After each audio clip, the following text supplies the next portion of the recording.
Vámonos rápido al análisis. Tengo el gusto de saludar esta tarde al economista y youtuber, tiene su canal Economía en Breve, chéquelo. Mario Correa, ¿cómo estás, Mario? Bienvenido, buenas tardes. Hola, ¿qué tal? Buenas tardes, Gabriel. Un gusto estar aquí en el programa y poder platicar contigo, con el auditorio, a tus órdenes. Oye, ¿cómo entender nuevamente todo esto de la inflación? Para muchos es un tema complejo, es un tema complicado de entender, pero yo creo que cuando ya empieza el impacto al bolsillo, ahí es cuando nos empezamos a preguntar, a ver, ¿qué está pasando? ¿Por qué me está costando más caro un kilo de frijol, un kilo de tomate, la tortilla? Y en algunos estados, pues lo estábamos viendo, ya muchos tienen que cambiar su dieta porque, o sea, lo que compran para comer, porque ya no les alcanza. Entonces ayúdanos a entender qué está pasando con esta inflación, con este incremento a los precios de la canasta básica. Con todo gusto. Yo creo que hay varias cosas que comentar acerca de lo que está pasando ahorita con la inflación. Primero, que estamos viendo una serie de repuntes en los precios que están llevando a los índices de precios, que es la forma que tenemos para medir la inflación en el país, a niveles que no se habían visto en un buen rato. Si tomamos el índice nacional de precios al consumidor, que es, imaginemos una canasta representativa donde hay más de 300 diferentes bienes y servicios que trata de replicar cuál sería el gasto promedio del consumidor promedio en el país. Con eso se mide la inflación. Esa medida de los precios trae ahorita ya un crecimiento del 6.08% anual. Esto es abril, que es el último dato respecto a abril del año pasado. Pues desde el 2017 no veíamos un nivel tan alto de la inflación anual. Y si vemos el acumulado nada más enero a abril, tenemos ahí un acumulado ya del 2.67%. que no se veía también desde el 2017, cuando hay que recordar que fue el famosísimo gasolinazo. Y si nos vamos más atrás en el tiempo, pues prácticamente hasta el año 2000 no veíamos este repunte. Hasta el momento este repunte se está ocasionando por una serie de factores que todavía no estamos seguros si son transitorios, que están teniendo un impacto ahorita y después los precios pues van a regresar a sus niveles. Ahorita de los incrementos más notables que vimos en el último mes, pues tenemos varias frutas y verduras, ya señalaban el jitomate, el aguacate, también el chile serrano subió cerca del 45% en un mes.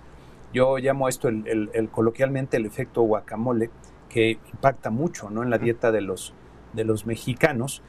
Pero son, en general, este tipo de incrementos en bienes agrícolas, pues pueden ser muy estacionales, decimos los economistas, depende de una serie de factores que van variando en el tiempo. Por ejemplo, si hubo una buena cosecha o no, un buen clima o no. Cuando llega la cosecha el precio baja, cuando no estamos ahí el precio sube. Y a lo mejor algunos de estos están están dándose por estos factores que pueden ser transitorios. Pero no está claro. El tema es que como estamos en niveles muy elevados de la inflación y esto está golpeando al consumidor, pues los bancos centrales y aquí nuestro Banco de México están muy atentos al proceso.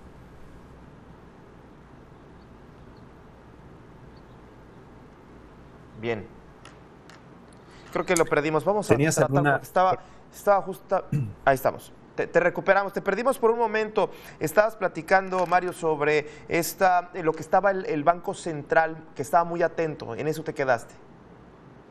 Ok. Pensé que a lo mejor tenías una pregunta porque escuché. Sí, decía que están muy atentos los bancos centrales. Adelante, por favor. Porque al final del día, el responsable de mantener la inflación bajo control es el Banco Central.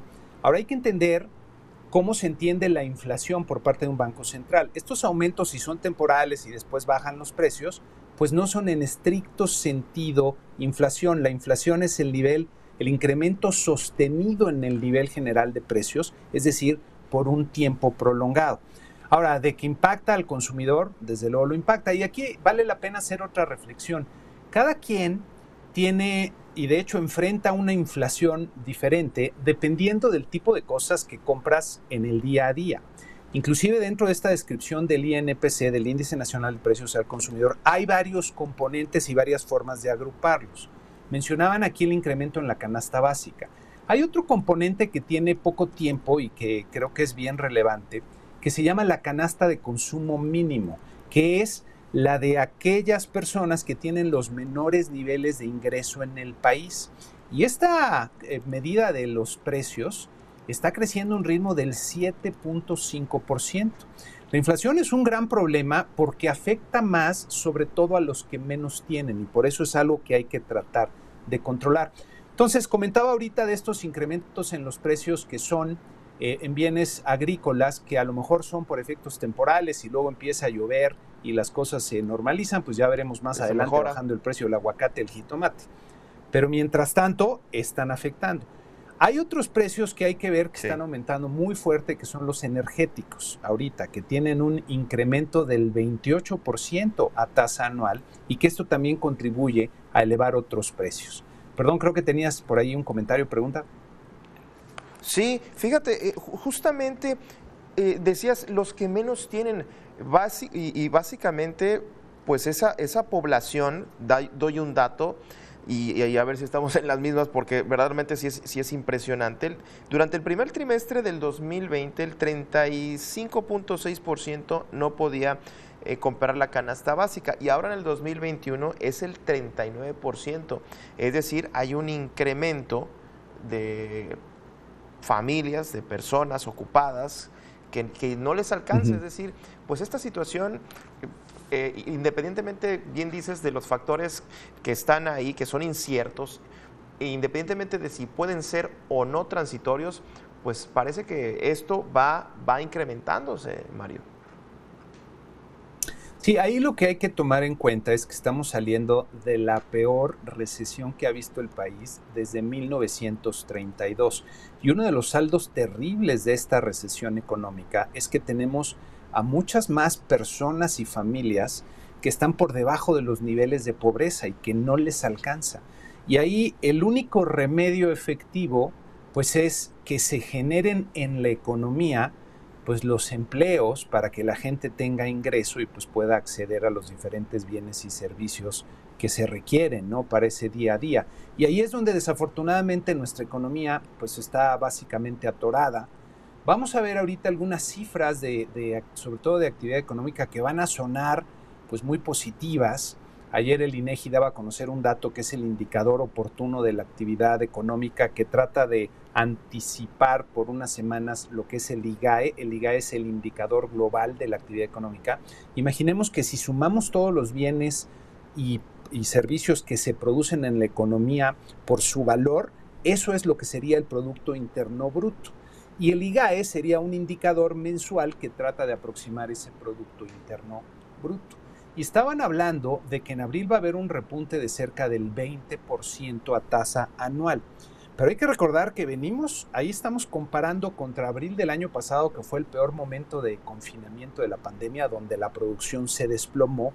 Entonces el brinco parece pues muy impresionante, pero en realidad lo que estamos viendo en la economía, sobre todo en el consumo de los hogares, que está muy afectado, donde hay mucha incertidumbre, la gente pues no le alcanza para comprar muchas cosas, no tiene claridad en si el empleo que logró mantener lo va a poder mantener más tiempo. Muchos perdieron sus empleos y tuvieron que hacer uso de ahorro o endeudarse. Entonces ahí hay incertidumbre hacia adelante. El consumo pues difícilmente se ve que se vaya a recuperar. Y el otro motor importante de la economía es la inversión, que también está bastante detenido, y eso es parte de lo que está afectando también pues los malos momentos que están pasando muchos hogares en México. Oye, Mario, nos están viendo muchas amas de casa en estos momentos y gente que pues sale en las mañanas muy temprano a buscar, a comprar el alimento, la comida y todo, pues inclusive para quienes lo compran semanalmente. ¿Cuáles son tus proyecciones a corto, mediano y largo plazo frente a ese tema? Yo sé que hay temas inciertos, que es muy complicado, inclusive hasta un apagón como el que vivimos a principios de año, pues también afecta todo esto. Pero ¿qué proyecciones podemos tener teniendo en cuenta que, bueno, ya el Banco Central prendió ciertas alertas ante estos números históricos? ¿Cuáles serían tus proyecciones? Bien, en términos de inflación, yo estoy previendo que vamos a terminar con una inflación relativamente elevada, cercana al 5.6% en el año.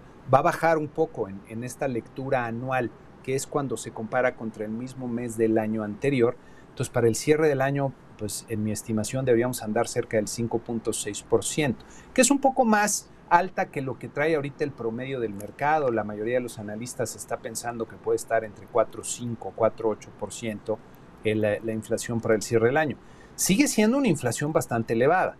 Y lo que está tratando Banco de México de determinar es si estos factores son pues temporales o pueden tener mayor afectación sobre la economía. Aquí especialmente relevante para ellos es cómo se mueven las expectativas de inflación, sobre todo de mediano y largo plazo, que se perciben en el mercado. Si esas expectativas empiezan a aumentar, Banco de México va a tener que actuar para evitar justamente que la inflación se siga disparando. Y lo que puede hacer Banco de México en ese sentido es empezar a subir sus tasas de interés, un ciclo de alza en la tasa de interés.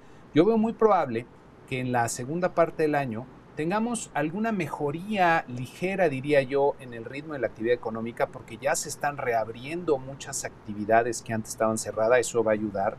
No veo que haya todavía un gran impulso ni a la inversión ni al gasto del consumidor. Entonces las empresas van a seguir, creo yo, muy cautelosas en la contratación de personal, en la apertura de nuevos empleos, y por lo mismo la gente en los hogares pues no va a ver tan fácil el panorama en el empleo, y por lo mismo creo que hay que ser muy prudentes todavía en temas de gasto, privilegiar el mantener pues un presupuesto lo más quizá estricto posible, seguir ahorrando lo más que se puede, porque la incertidumbre en esta segunda parte del año me parece que sigue siendo elevada.